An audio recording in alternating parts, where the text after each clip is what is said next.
I'm Alice McKenzie, and welcome to Must Reads Classics, a series of interviews sponsored by the Perkins Center for Preaching Excellence at SMU with authors of books that have become, over the past few decades, classics because of their abiding impact on today's preachers. Today, our guest is Reverend Dr. Nora Tisdale. She is the Clement-Muehl Professor of Homiletics Emerita at Yale Divinity School. She is the author or editor of 10 books on a broad range of topics, from the teaching of preaching to women's ways of preaching to prophetic preaching.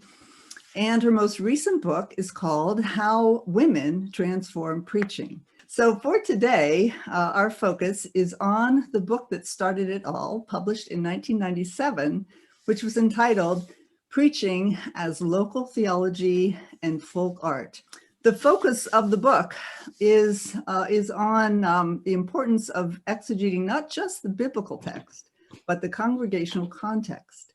So thank you, Dr. Tisdale, for being with us today. And I'm curious as to what experiences in your ministry started you thinking about this topic. Sure. Well, it's wonderful to be with you, Alice. And I'm frankly honored that I have a book while I'm still alive that's considered a classic in the field. I was like, holy moly, I can hardly believe this. Anyhow, it's delightful to be with you. Thank you. This book really grew out of questions that I started asking about preaching in my first parish experience. I had graduated from seminary. My husband and I went out to be co-pastors of 4 small town and country churches in Central Virginia.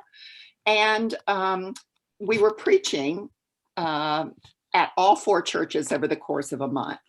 And I noticed that I could take the same sermon and preach it in those different churches and get very different responses. I mean, some sermons would really resonate with one congregation and would seem to fall a bit flat with the other. And I started thinking, I'm preaching it, I think, with the same energy and passion and,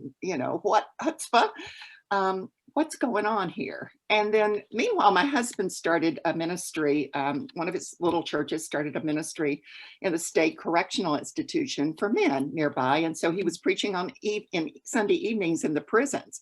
And he was talking about the challenge of taking that Sunday morning sermon and totally revising it to preach in the prison so that, people would attend to it. So these were questions that I started thinking, okay, yeah, I know about the Holy Spirit in preaching. I know that something like that is at work here too, but there's something else going on in terms of the makeup of these congregations and communities and their cultures that affects how they respond to sermons. But we're taught with the great detail how to exegete a biblical text, but we're left, as you say, to intuition and instinct and random investigation when it comes to the congregational exegesis.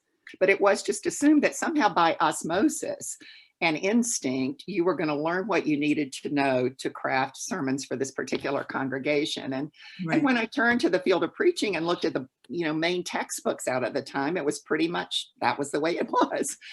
So I felt like we needed something more in depth.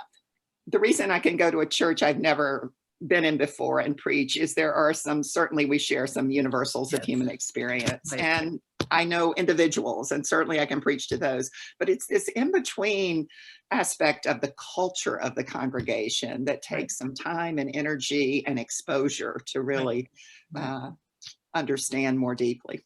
But my problem was, having pastored these little town and country churches, that I could bring in great literature or some of the latest happenings in the fine arts, and my dairy farmers might or might not have been exposed to those and might not have any idea what I was talking about. And theologically, I found, just sort of teaching them doctrinal theology didn't seem to be cutting it for me. So that led me to this notion of what is seriously imaginable in preaching. What is it that people on the ground on which they are standing, in the lives in which they are leading, can imagine the theology and the art of this sermon to be somehow hopeful and transformative for their lives. Hmm. And so I've really appreciated, I appreciate that you appreciate that term, but I've appreciated it too, because I think sometimes we preach things that may be very true, but aren't necessarily seriously imaginable for the people to whom we're proclaiming them. And if they're not, we lose a lot. Right, We lose a whole lot. Yeah. The other concept that I have, I borrowed a lot of concepts from this book, but the other one is the false and genuine stumbling blocks. Yeah. Because I think in some ways, removing the false ones seems to be what local theology and contextual exegesis is about. Yes. I mean, I borrow those terms. I morph them a little bit from Paul Tillich. And, genuine stumbling blocks, Tillich basically says at the heart of the gospel, we've got a cross, a crucified savior. That is a genuine stumbling block, as the Apostle Paul talked about it. But there are, and those we dare not remove from our preaching. I mean, they're at the heart of the gospel itself. Right. On the other hand, there are false stumbling blocks that we as preachers may put in our sermons unawares, that are tripping up our people from hearing and responding to the gospel. I might use language that is unintelligible to my people. I might use examples and illustrations that don't mean beans to them. Mm-hmm. I might use a sermon structure that is so complex and convoluted that people can't follow it. And those are things we as preachers can do something about. Right. And contextualizing theology, I am convinced, goes a long way helping us there. It helps us know better how to craft a sermon that doesn't raise so many blocks in the minds of the hearers to hearing and receiving it, and responding to it in whatever way they will. We're not trying to orchestrate that, but we are trying to open up the possibility of a true and heartfelt response to what we're preaching. So then, so the title is Local Theology, and Folk Art. Yeah. So the folk art part has, as I understood it, pulled through those themes you talk about, forms and illustrations, and the other one, language. It seemed like you were pulling those threads through at the end there and giving us some practical examples. Yeah, so I was trying to say, so how do you shape a sermon that is attuned to the folk arts of a particular people, and that is itself a work of folk art, if you will. And I use the image of the pastor as the leader of a circle dance, that the goal of the sermon is not to impart truths that people then go home and take. The goal of the sermon is to invite everybody into the creation of meaning through various ways that you approach the sermon, and to invite them all to join in the circle dance of God's grace. When I started unpacking that, what does that look like in real life? Well, it looks like using language that resonates with congregations. That is the down to earth. John Calvin really focused on preaching in the common vernacular of the people. And I think sometimes we use our highfalutin theological language that does not reflect the common vernacular of the people. And so this book is challenging us.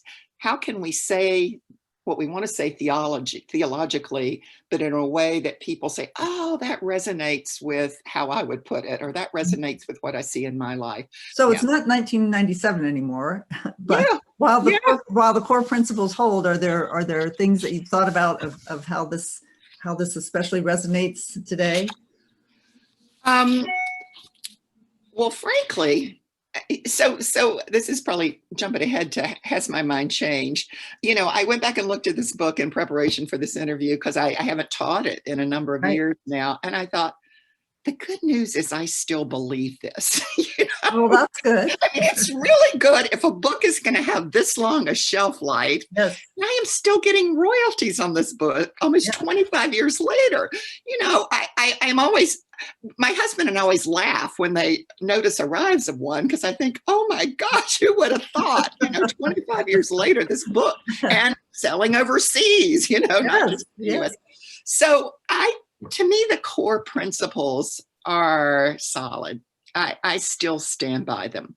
What I knew, when I finished this book, what I knew was that there was a lot more work that was going to need to be done in the future by homileticians on congregational cultures. Right. That, we aren't just preaching to one culture. Often in congregations, we're preaching to multiple cultures. So, the work by people like, Joey Jeter and James Neiman and others who've sort of preaching to every pew, preaching in multicultural congregations, I knew that was desperately needed when I finished the book. So I am grateful for the ways in which the Academy has expanded my work and nuanced it and made it, deeper. I also, we live in such a time of divided churches with different cultures in one congregation being at each other's throats politically in terms of social issues, theologically, And so I am so grateful for people like Leah Shoddy, who's written her book, Preaching in the Purple Zone. Right. Like, how do pastors navigate these great cultural divides we find in congregations that are not all monolithic?